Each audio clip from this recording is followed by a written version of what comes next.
Ok, très bien. Alors bonjour à toutes et à tous. Je me présente, je m'appelle Chen Danglo, je suis conseillère académique à la faculté de théologie, donc conseillère académique, conseillère aux études. Donc notre présentation va s'organiser de la manière suivante. On aura d'abord un mot de la doyenne, Elisabeth Parmentier, qui est ici avec nous, qui présentera la théologie dans ses grandes lignes. Ensuite, le professeur Maki vous présentera plus spécifiquement les disciplines de la théologie. Après, je vous dirai, moi, deux mots sur la structure des études pour le bachelor en présence. Et enfin, Bérénice Jacasse vous présentera le bachelor à distance. Et puis après, ce sera à vos questions, la place pour vos questions. Donc, je donne tout de suite la parole à Madame Parmentier. Bonjour à toutes et à tous. Donc, en fait, doyenne, ça ne veut pas dire la plus vieille, ça veut dire tout simplement celle qui organise le travail et qui est un peu responsable, en fait, des différentes équipes qui travaillent à la faculté. Et donc, mon souhait, c'est surtout de vous dire qu'est-ce que c'est la théologie. C'est un mot aujourd'hui très peu compris, qui fait un peu vieillot, et puis on ne sait pas exactement ce que ça veut dire. Et moi-même, quand j'étais jeune, je ne savais pas ce que ça voulait dire. En fait, théologie, ça veut dire le langage sur Dieu, qui concerne Dieu. Donc, c'est la recherche de Dieu, mais plus largement, la recherche du sens de la vie. Et en fait, on peut se demander pourquoi c'est une discipline universitaire qui réfléchit à la quête du sens de la vie. Mais comme le vice-doyen Jean-Daniel Maki vous l'expliquera tout à l'heure, il y a beaucoup de disciplines différentes dans la théologie. Mais le plus important, c'est qu'elles essayent toutes d'approcher, au fond, ce phénomène qui est croire, qui est le phénomène religieux. Pourquoi est-ce que des gens croient en une transcendance, en un divin? Qu'est-ce que ces personnes recherchent? Comment ça se passe historiquement? Sur quel texte ils se basent? Quelles sont leurs expériences? Et donc, on analyse tout ça. Ça n'est pas la théologie, c'est une analyse du phénomène religieux chrétien, puisque c'est la théologie chrétienne dont nous parlons, nous, plus exactement protestante, c'est-à-dire au fond qui concerne cette branche du christianisme qui est née au XVIe siècle de la scission avec l'Église catholique. Alors vous allez tout de suite me demander logiquement, mais est-ce qu'il faut être croyant pour faire de la théologie? Et est-ce qu'il n'y a que les croyants qui s'intéressent à cette quête de la foi ou de Dieu? Pas du tout. Et au fond, on a deux types ou même trois types de personnes intéressées. On a des personnes qui recherchent simplement, qui sont dans une quête du sens de la vie, de comment on réfléchit, comme la philosophie, mais de manière particulière au sens de la vie. Et puis, il y a d'autres personnes qui sont croyantes, qui disent, mais je voudrais approfondir mes connaissances parce que je suis croyante, mais je ne connais pas bien qu'est-ce que c'est le christianisme, qu'est-ce que ça veut dire une église, qu'est-ce que c'est croire, qu'est-ce qu'on dit de Dieu. Et puis, il y a une troisième série de personnes qui sont engagées dans la faculté de théologie parce qu'elles veulent devenir pasteurs ou catéchètes ou responsables de diaconie ou d'autres domaines de service de l'Église. Donc, on a une grande ouverture et ce qui m'importe de vous dire, c'est que jamais personne n'est forcé chez nous d'être ceci ou cela. C'est-à-dire que les différentes opinions, en se respectant les unes les autres, sont tout à fait admises. On n'oblige personne, on n'endoctrine personne et on ne fait pas non plus un enseignement qui pousse les gens à croire. On essaye de donner les arguments de différentes époques, de différents auteurs, des événements qu'on explique. On apprend à interpréter.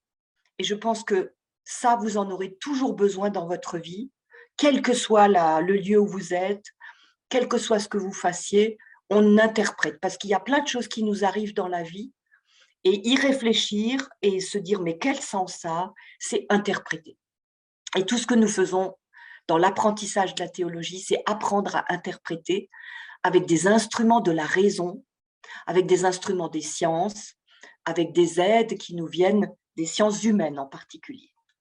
Puis je fais juste encore une petite explication. Quelle est la différence avec science des religions? parce que vous avez aussi des études de sciences des religions.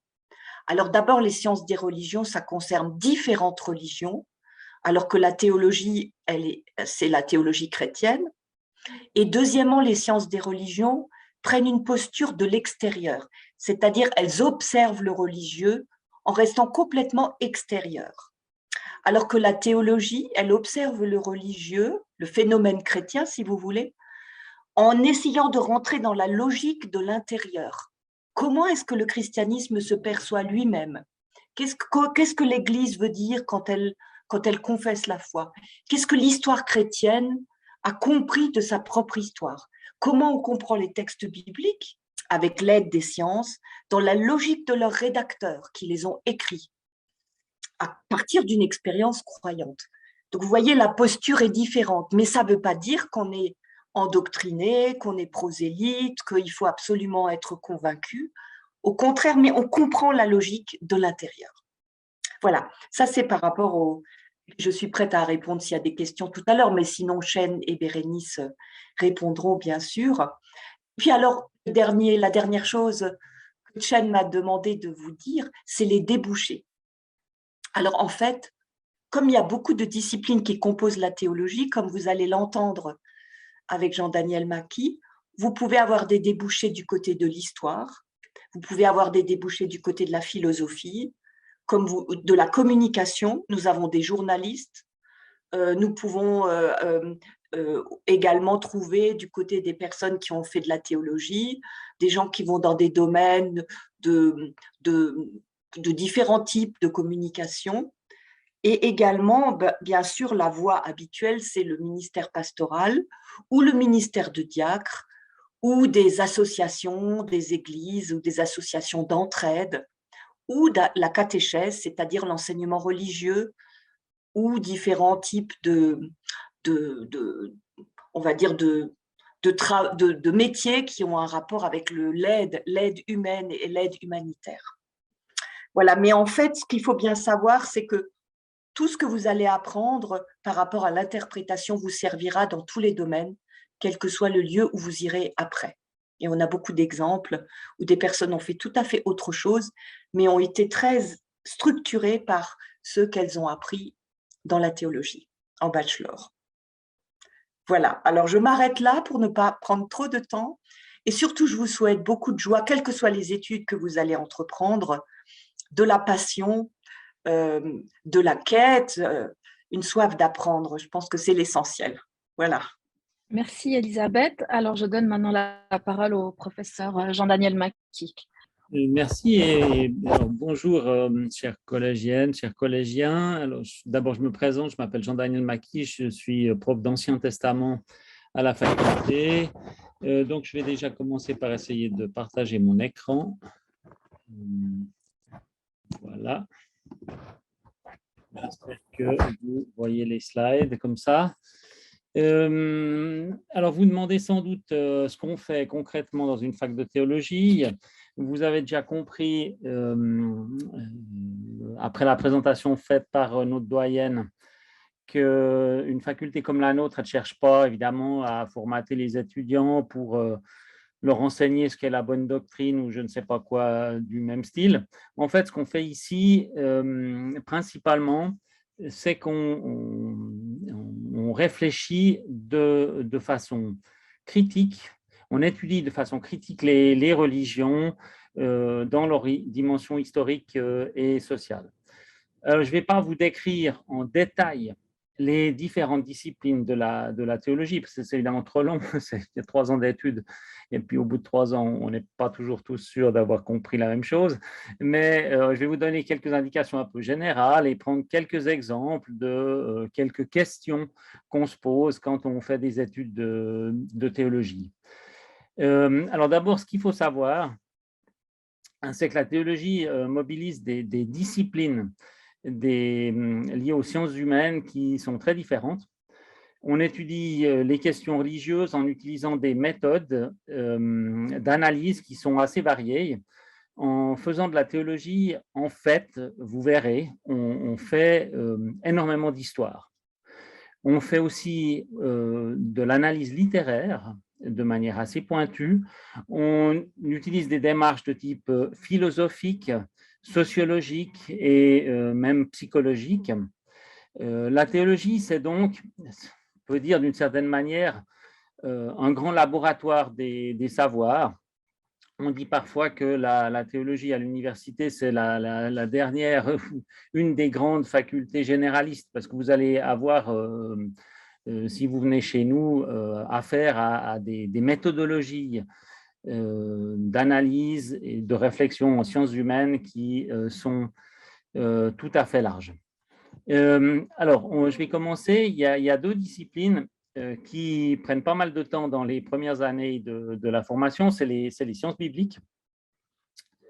Il s'agit d'apprendre à connaître donc les deux textes les plus fondamentaux pour la pensée du judaïsme et du christianisme. La Bible hébraïque, que les chrétiens appellent l'Ancien Testament, et le Nouveau Testament. Alors, vous savez peut-être pas encore grand-chose en ce qui concerne ces deux textes, ou alors peut-être que au contraire, c'est des textes que vous connaissez bien. Ce qu'il faut savoir, c'est qu'il s'agit d'œuvres très anciennes, composées durant l'Antiquité, et on les étudie sur la base d'une approche historique et critique dans la faculté. Les questions sont dans quel contexte historique ces textes ont-ils été produits, qu'est-ce que les auteurs de ces textes ont voulu dire, mais aussi comment ces textes ont été reçus et compris au cours de l'histoire. Alors, sur le slide que vous avez là, vous trouvez un manuscrit du Moyen-Âge de la Bible. C'est écrit en hébreu. C'est l'occasion pour moi de vous dire que durant les études de théologie, on apprend l'hébreu ancien pour avoir accès précisément au texte original de la Bible. Dans le slide d'après, vous avez ici un fragment de manuscrit du Nouveau Testament.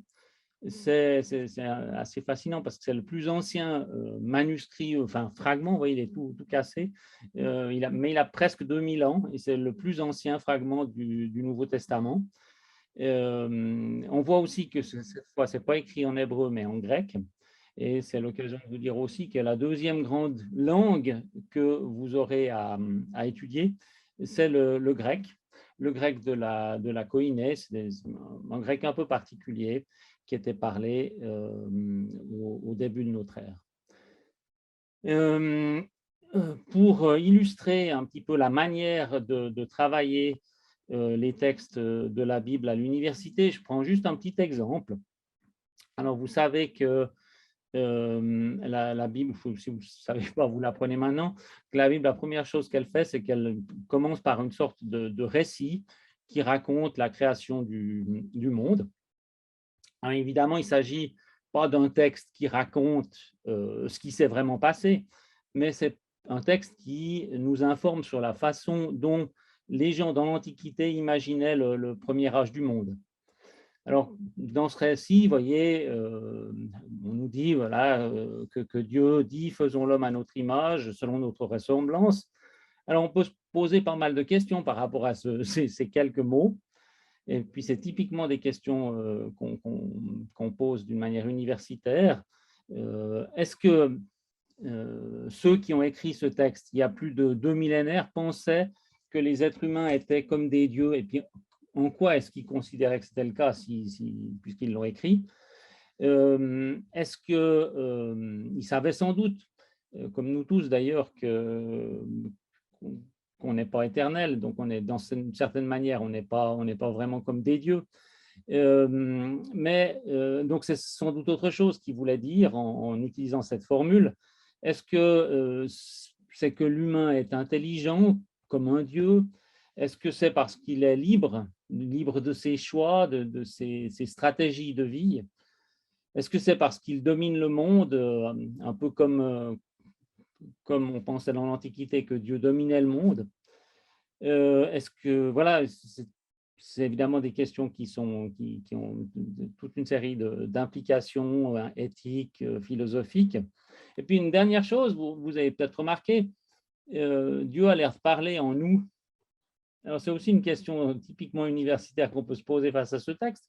Ça veut dire quoi? Est-ce que ça veut dire que la Bible est polythéiste? Est-ce que c'est plutôt une sorte de nous de majesté? Alors, si vous voulez venez faire de la théologie, ben, vous essayerez de vous poser ces questions, et bien d'autres d'ailleurs, et puis d'y apporter vos propres réponses. Alors, on va quitter les sciences bibliques, et puis je vais vous parler encore un peu plus rapidement d'autres disciplines. Évidemment, je parle un peu plus facilement de la mienne que celle des autres, ça va de soi. Mais parmi les autres disciplines de la théologie, donc vous allez, disons, étudier de manière assez détaillée, il y a la question de l'histoire du christianisme, ou plutôt des différentes formes du christianisme. Ici, évidemment, on travaille plus en détail la période de la Réformation et donc du protestantisme, mais on travaille aussi, comme Elisabeth l'a rappelé, le catholicisme. On s'intéresse aussi à l'époque moderne, l'émergence de la laïcité au 19e, au 20e siècle, etc. Et les travaux en histoire, typiquement, mobilisent tous les outils des disciplines historiques, étude des sources, compréhension de la dimension sociale du christianisme, etc. Et puis en théologie, on a toute une série de disciplines qui réfléchissent de manière, on pourrait dire, un petit peu plus, pas si j'utilise le bon terme, mais de manière plus philosophique sur les questions existentielles. La théologie dite systématique pose la question de la rationalité de la foi et des systèmes de croyance du christianisme, une réflexion sur le fait religieux dans ses multiples rapports avec le monde culturel, social, politique d'aujourd'hui concerne et est abordé par cette discipline. On pose aussi la question des relations entre les différentes confessions chrétiennes entre elles.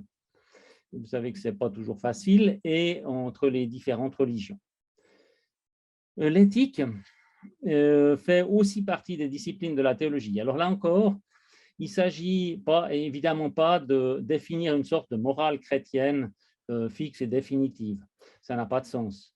En fait, à l'université, on réfléchit de manière critique sur les valeurs et les normes morales, ainsi que sur leurs applications dans notre société.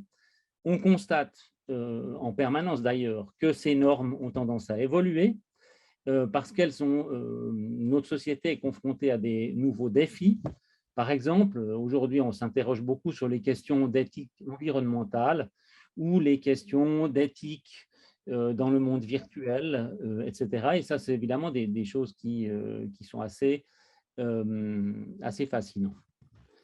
Une discipline importante est liée aux pratiques des églises chrétiennes.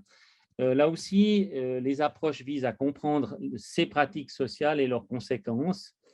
On parle de théologie pratique parce qu'il s'agit de s'interroger sur les pratiques.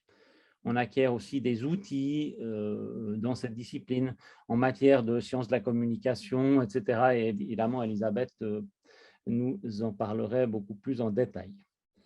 Et puis, finalement, durant les études de théologie, on travaille pas mal les religions non chrétiennes. Les sciences des religions font aussi partie des études de théologie. Elles y ont une place importante. On s'interroge sur le judaïsme, sur l'islam, sur le bouddhisme, mais même aussi sur les religions de l'Antiquité. Donc ça, c'est des domaines extrêmement vastes. Et puis pour terminer, et là je passe assez vite, il y a d'autres choses, on fait de la philosophie, on fait de la sociologie, on fait même de la psychologie. Et moi je dois dire que quand j'ai commencé mes études, j'ai été assez fasciné, je dois dire, par la psychologie freudienne dans laquelle travaillait le prof à l'époque. Voilà, je crois que j'ai fait un petit peu le tour. Si vous avez des questions, on les prendra après aussi. Merci de votre attention. Je vais cesser de partager mon écran et repasser la parole à Chen. Merci.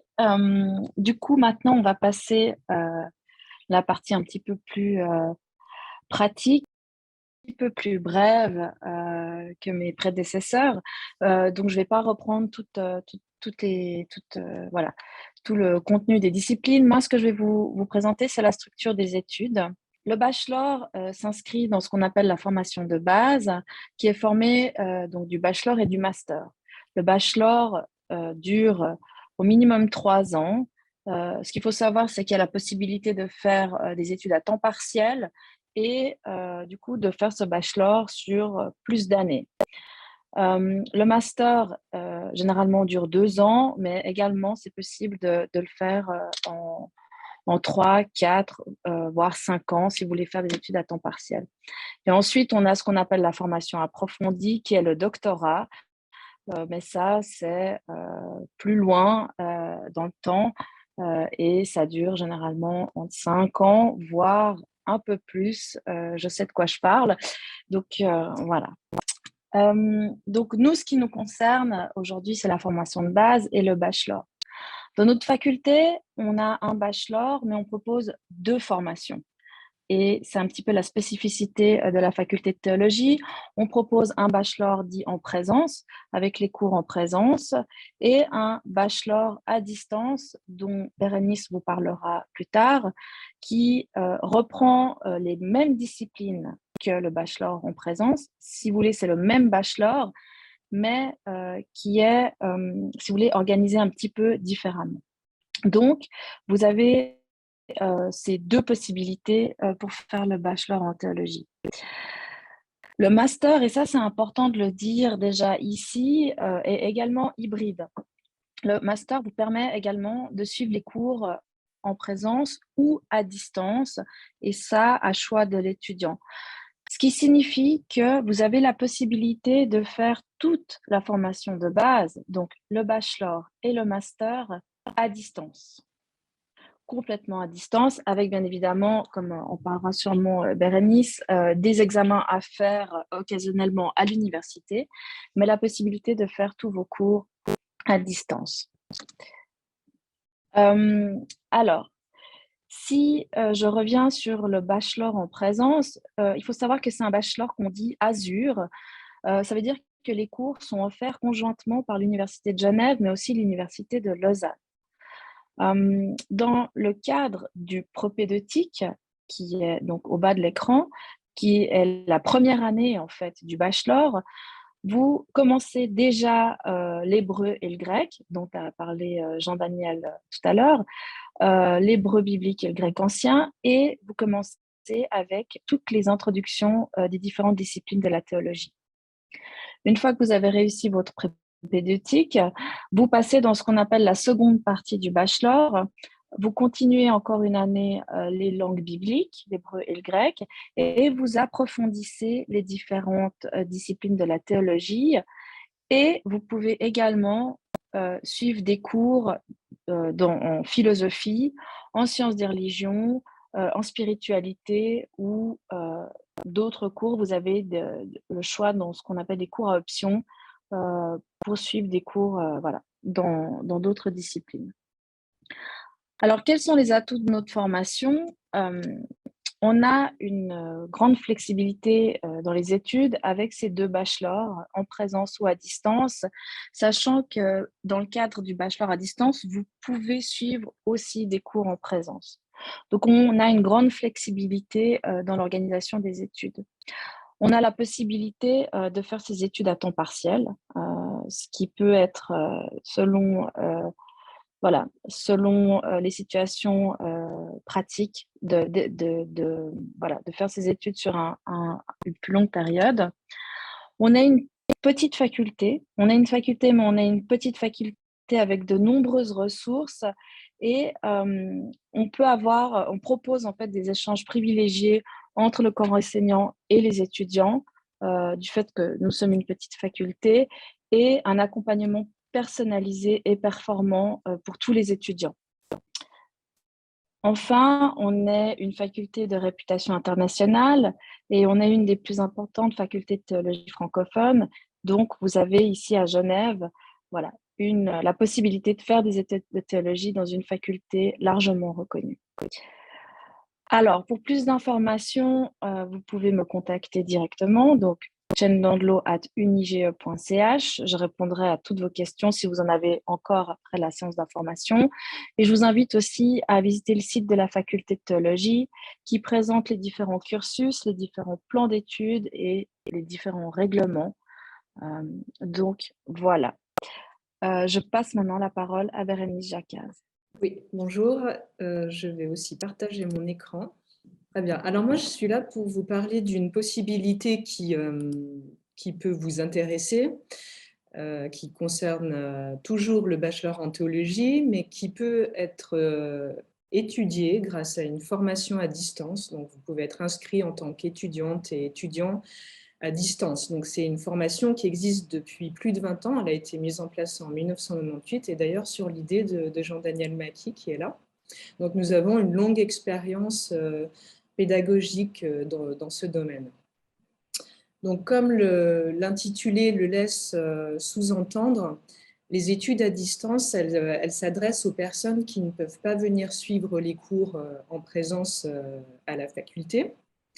Et à cela, il y a différentes raisons. Tout d'abord, l'éloignement géographique. Certaines personnes habitent trop loin pour pouvoir venir sur place.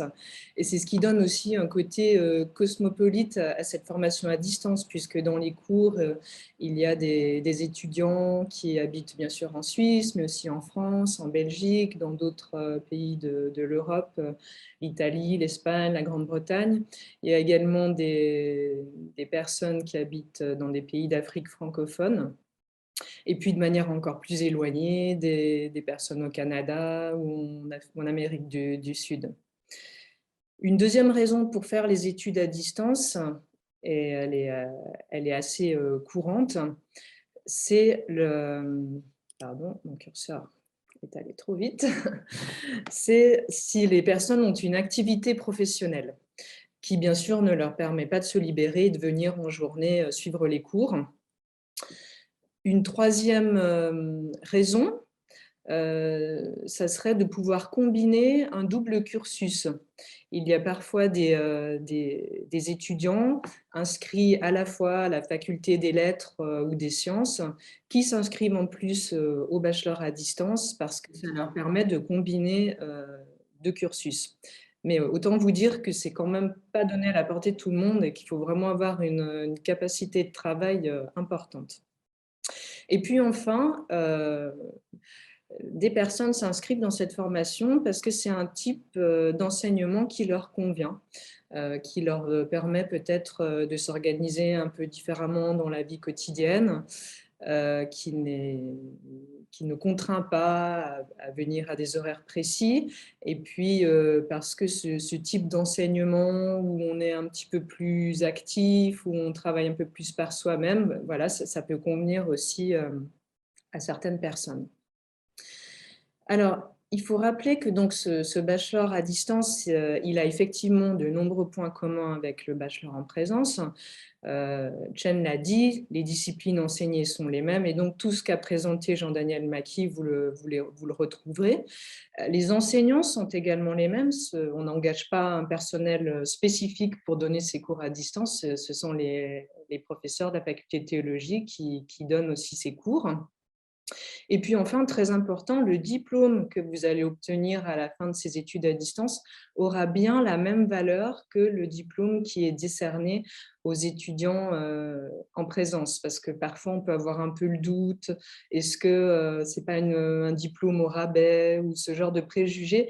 Donc là, je tenais à vous rassurer sur le fait que c'est un diplôme tout à fait reconnu et qui vous ouvrira les mêmes poursuites d'études que celui délivré en présence.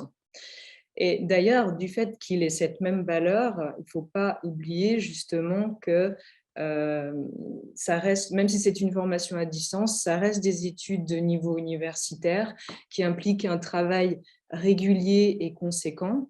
On dit souvent que quand même pour avancer dans ce bachelor à distance, il faut pouvoir consacrer un minimum de 15 à 20 heures de travail par semaine. Donc, il ne faudrait pas imaginer que c'est un programme qui a été aménagé pour permettre à des personnes moins disponibles de faire ces études. Et ça sous-entend également que de temps à autre, vous devez avoir accès à une bibliothèque universitaire. Pardon. Donc, c'est vrai qu'au début du cursus, les cours d'introduction mettent à votre disposition bon nombre de ressources. Il y a des textes scannés, peut-être que vous devrez faire l'acquisition d'un ouvrage. Mais plus vous allez avancer dans ces études, plus vous serez amené à travailler sur des sujets que vous allez choisir et vous devrez faire des recherches en bibliothèque. Donc, c'est bien de pouvoir être quand même à un endroit où vous aurez accès à une bibliothèque. Donc, il ne faut pas se dire, super, la formation à distance, je vais étudier depuis la brousse complète. Ça ne pourrait peut-être pas fonctionner. Et puis, il faut savoir qu'en sciences bibliques et en histoire, il y a encore beaucoup de choses qui ne sont pas numérisées.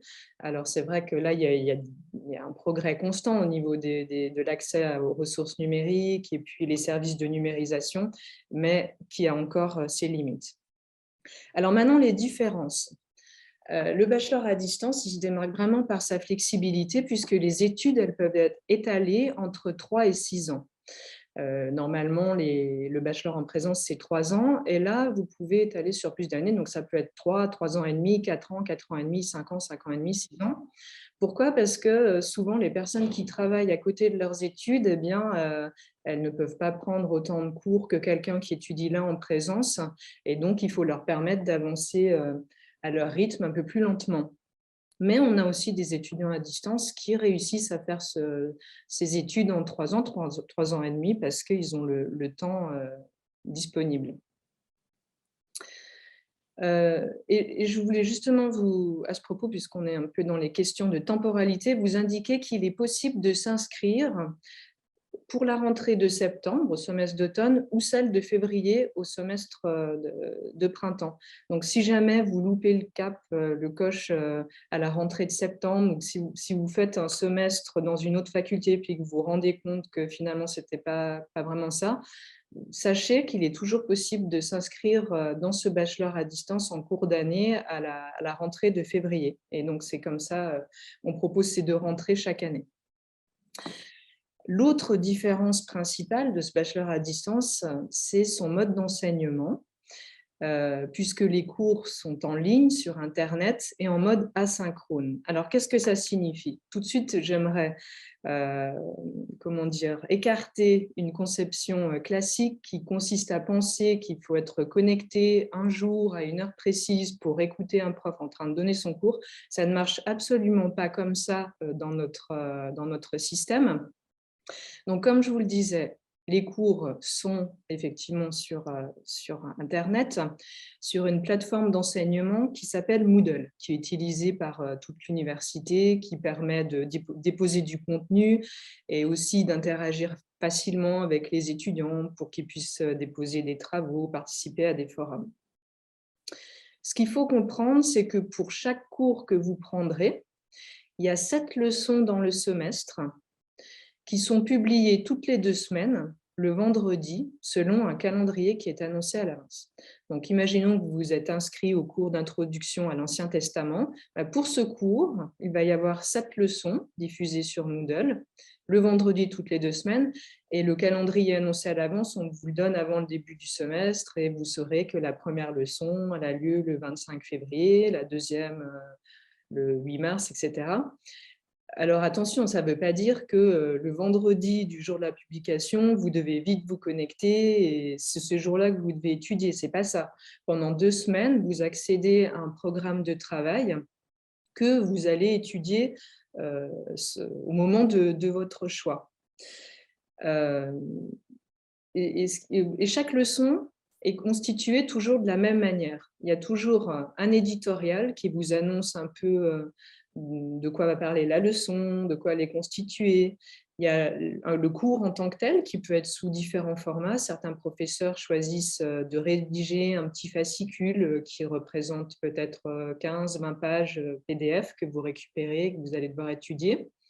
Il y a souvent, ou alors ça peut être un cours plutôt sous forme vidéo, capsule vidéo, ou un mélange d'écrit et de vidéo. À cela s'ajoutent des ressources complémentaires. Il peut y avoir des textes scannés que vous devrez lire, des extraits audio-vidéo. Et puis, il y a toujours un petit exercice à effectuer pour valider la leçon. Ça, c'est important parce que c'est aussi une spécificité de ces études. Toutes les 2 semaines, dans tous les cours que vous suivez, vous avez un exercice à faire. Ces exercices, ils peuvent prendre différentes formes. Ça peut être des travaux écrits, on vous demande de répondre à quelques questions. Ça peut être effectuer un petit questionnaire à choix multiples. Ça peut être, on vous demande de participer pendant 2 semaines à un forum de discussion, ou alors on vous donne rendez-vous en visioconférence, dans une visioconférence dans laquelle vous pourrez participer oralement. Et d'ailleurs, à ce sujet, les visioconférences, il y en a de manière assez régulière. Par exemple, dans les cours de langue, le grec et l'hébreu, on vous propose des tutorats chaque semaine de manière hebdomadaire en soirée. Qui ne sont pas obligatoires, mais en tout cas qui aident beaucoup les étudiants à avancer dans leurs études. Et dans les autres cours, il y a toujours au moins 2 ou 3 visioconférences durant le semestre. La validation finale de ces cours que vous suivez de manière semestrielle, c'est soit un examen à passer, soit un travail final écrit à rendre et à déposer sur la plateforme.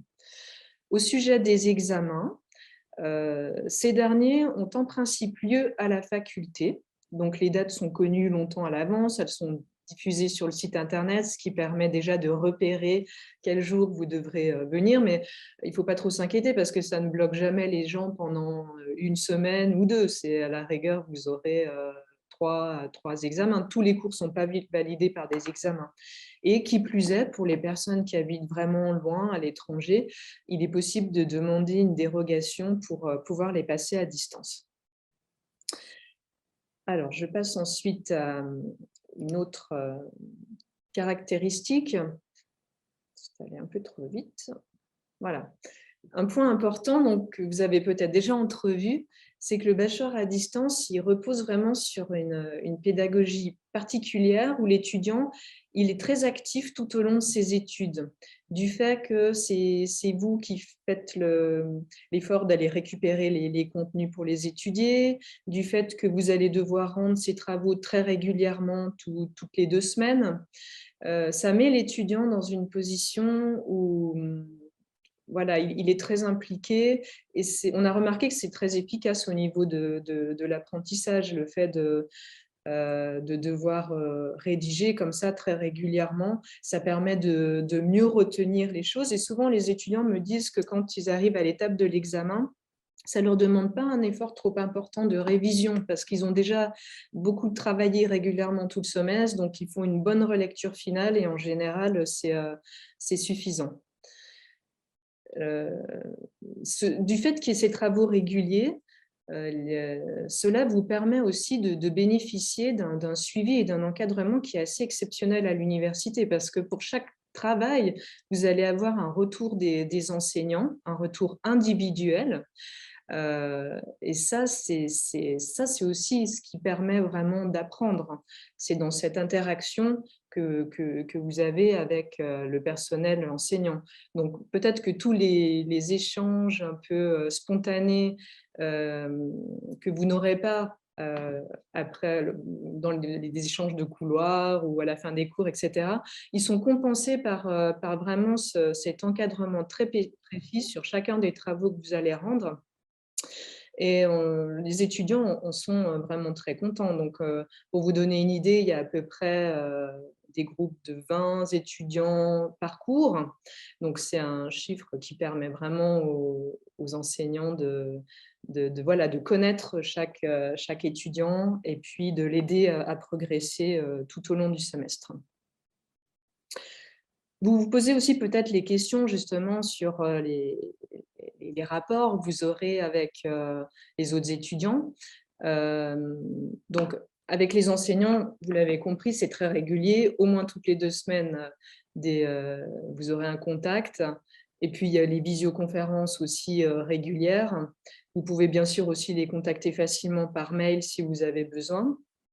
Et puis, il y a parfois quelques journées qui vous sont proposées en présence qui ne sont pas obligatoires, les sessions intensives de langue ou un samedi de travail, etc. Et entre étudiants, Alors, il y a parfois des travaux qui sont organisés par petits groupes ou en binôme. Et puis, en dehors de ça, vous allez connaître les autres dans les visioconférences. Et puis, il y a toute une organisation parallèle, je dirais, qui se met en place. Il y a déjà une association des étudiants avec, qui va vous proposer des réunions en visioconférence de temps en temps. Je sais qu'il y a aussi un groupe WhatsApp d'étudiants à distance. Et puis, même des petits pôles d'étudiants qui, selon leur lieu de résidence, se réunissent parfois. Il y a parfois des personnes vers Lausanne ou plusieurs étudiants vers Paris, etc. Donc, ça permet de se regrouper si besoin. En tout cas, personne n'a jamais dit qu'il se sentait très seul et éloigné. Au contraire, ça a permis à certains de faire des rencontres qui n'auraient pas été possibles autrement. Donc, pour terminer, je voudrais juste faire une sorte de petite synthèse. Peut-être comment est-ce que vous pouvez savoir si la formation à distance elle est faite pour vous ou pas? Alors, je dirais qu'un des premiers critères, bien sûr, c'est la base, avoir le matériel adéquat, disposer d'un ordinateur personnel avec une bonne connexion Internet. Vous en aurez besoin pour participer aux visioconférences, etc. Il faut aussi pouvoir quand même consacrer un minimum de temps à ces études, donc on dit entre 15 à 20 heures. Concrètement, les étudiants qui travaillent à plein temps, ils me disent souvent qu'ils organisent leurs études de la manière suivante. C'est 2 heures, 2 heures et demie de travail tous les soirs de semaine, plus une demi-journée dans le week-end. Voilà, ça c'est en général ce qui permet de bien avancer. Donc, dès que les gens n'ont pas un temps plein, mais des journées libres en semaine, ça dégage du temps et ils avancent encore plus vite. La troisième chose pour se lancer dans ces études, c'est d'être certain que vous êtes autodiscipliné et autonome vis-à-vis de votre travail, parce que autant on va vous guider en vous donnant des étapes toutes les 2 semaines pour avancer, où là tout le monde avance en groupe, mais ce qui se passe dans les 2 semaines, ça c'est de votre responsabilité. Donc c'est à vous motiver, à vous discipliner, à organiser une routine de travail quotidienne pour pouvoir avancer. Enfin, il faut être capable aussi de travailler en respectant des échéances, parce qu'à la différence des études en présence, là, vous allez vraiment en avoir toutes les 2 semaines. Il faut vraiment tenir ce rythme. C'est ce qui nous permet à nous aussi de pouvoir vous encadrer correctement et de vous fournir des corrections individuelles. Et puis, dernier point, oui, il faut aimer lire et rédiger, puisque ça, vous aurez beaucoup de petites contributions écrites durant vos études. Voilà, alors, j'ai terminé. Si cette présentation vous a peut-être interpellé ou posé des questions, moi, je vous invite à consulter le site internet sur lequel il y a des cours de démonstration qui vous permettront de mieux voir comment ça se déroule. Il y a aussi beaucoup de témoignages. Et puis sur ce site, vous retrouvez aussi mon contact et puis vous pouvez m'écrire si vous avez besoin. Merci.